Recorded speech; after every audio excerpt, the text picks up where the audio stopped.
याद कल तारीख साथ हो भूलबू ना हमरो तू बात हो याद कल तारीख साथ हो भूलबू ना हमरो तू बात हो देहब हम बधाई हो हैप्पी दिवाली हम समझ मनाइब हो हैप्पी दिवाली हम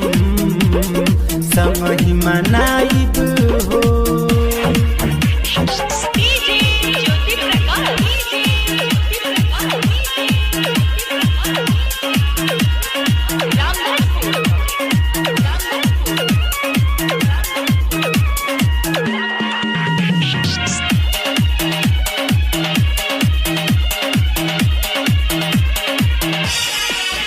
जब घरिया में बज जाई छो हो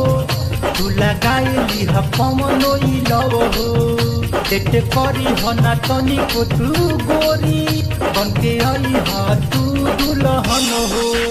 जब घरिया में बज जाई छो हो तू लगाई ह पवनो लो हो वेट करी हो ना तनी को तू गोरी बन के आई ह तू दुल्हन हो खियाइब हम मिठाई हो हैप्पी दिवाली हम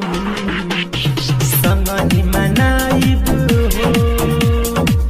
हैप्पी दिवाली हम संगहि मनाइब हो